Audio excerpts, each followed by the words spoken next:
তো আমাকে আঙ্কেল হঠাৎ করে বললো যে কিছু একটা বলার জন্য। ঠিক আছে, আমি ট্রাই করছি, যদি কিছু ভুল হয় আপনারা আমাকে ক্ষমা করবেন।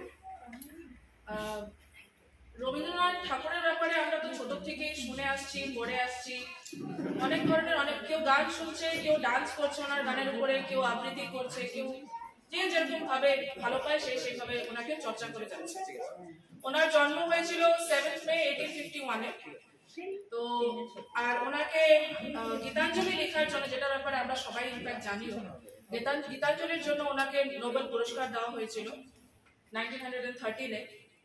তারপরে ওনার খালি এরকম না যে ওনার খালি লিটারেচারের প্রতি ওনার কন্ট্রিবিউশন ছিল, ওনার এডুকেশনের প্রতিও ইকুয়াল কন্ট্রিবিউশন ছিল।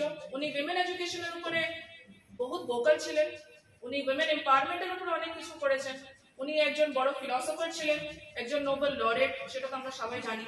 তাছাড়া উনি একজন এডুকেশনিস্ট, ফিলসফার, উনি একজন দার্শনিক। ওনার ব্যাপারে যত ধরনের কথা আমরা বলতে চাই সেটা আমাদের পক্ষে আরো কমই হবে। তো ওনাকে নিয়ে আমি যে যতটুকু জানি ওর থেকে বেশি হয়তো এখানে আরো অনেকজন আছে যারা ওর থেকে বেশি ভালো জানেন। যেরকম আন্টি গিয়ে আসছিল কয়েকদিন আগে, তো আন্টি শান্তিনিকেতন গেছিল, অনেক কিছু আন্টি নিজেও দেখে এসছেন, মিসেস বন্দনা আন্টি। তো তাছাড়া উনি, আমরা এটাও জানি যখন জালিয়ানওয়ালা বাগ ম্যাসাকার হয়েছিল, যখন জেনারেল ডায়ার ওপেন ফায়ার করেছিল, তো ওনাকে যে উপাধিটা দেওয়া হয়েছিল নাইটহুড, তো সেটা উনি কি বলে রিটার্ন করে দিয়েছিলেন 1919-এ। তো এটা উনি রিটার্ন করে এটা এগেইনস্ট একটা প্রোটেস্ট নিয়ে সবার সামনে দেখিয়েছিল যে অবভিয়াসলি কান্ট্রি কামস ফার্স্ট, তারপরে আপনার উপাধি। তো ওনার কন্ট্রিবিউশনের ব্যাপারে যতটাই না আমরা বলি অনেক কম হবে। ওনার ফিলসফিক্যাল থিঙ্কিং, ওনার এডুকেশনিস্ট থিঙ্কিং, ওনার সাইকোলজিক্যাল থিঙ্কিং, ওনার লিটারেচার নিয়ে যত চর্চা করেছে, গান বাজনা নাচ, উনি 7-8 বছর থেকেই কবিতা লেখা স্টার্ট করে দিন। এটা আমি কয়েকদিন আগে কোথাও পড়তে গিয়ে পেয়েছিলাম। তো ওনার যদি কেউ 7-8 বছর থেকে কবিতা লেখা স্টার্ট করে দেয়, তাহলে তার তো কন্ট্রিবিউশনের ব্যাপারে বলা আমার, বা জানি না কার পক্ষে, কিন্তু আমার পক্ষে তো আমি এত এই কয়েকক্ষণের মধ্যে বলে শেষ করতে পারবো না। তো যাই হোক না কেন, আজকের দিনে আমরা ওনার জন্মবার্ষিকী সেলিব্রেট করছি, 163rd জন্মবার্ষিকী। তো এই বলে আমি নিজের বক্তব্য শেষ করবো, কিছু ভুল ত্রুটি হলে ক্ষমা করবেন। Thank you. তাকে হাসাক বলে জায়গাতে নাম হচ্ছে প্রজ্বলিতা প্রজ্ঞা কেশৱ গগৈ। আজি আমার কণমানি শিশু শিল্পী এটি রবীন্দ্র সংগীত গাই শুনাব আপোনালোকক। আমি সকলোৱে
হাওয়ায় হাওয়ায় করেছি যে গান, তোমার হাওয়ায় হাওয়ায় করেছি যে গান, আমার আপন হারা প্রাণ, আমার বাঁধন ছেঁড়া প্রাণ, তোমার হাওয়ায় হাওয়ায় করেছি যে গান, আগুন হাওয়ায় হাওয়ায় করেছি যে গান, আমার আপন হারা প্রাণ, আমার বাঁধন ছেঁড়া প্রাণ, তোমার হাওয়ায় হাওয়ায় করেছি যে গান।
পরিবেশন করবে আমাদের স্বস্তিকা মিউজিক্যাল একাডেমির শিশু শিল্পী শ্রীমতী আরাধ্যা ছেত্রী।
অনাদি অতীত অনন্ত রাতের থেকে কেন চেয়ে বসে রো কথা কও যুগ যুগান্ত ঢালে তার কথা তোমার সাগর তলে কত জীবনের কত ধারা এসে মিশায় তোমার জলে চেতার সে তার স্রোত নাহি আর কল কল ভাস নীরব তাহার তরঙ্গহীন ভীষণ মৌন তুমি তারে কোথালো হে অতীত তুমি হৃদয়ে আমার কথা কও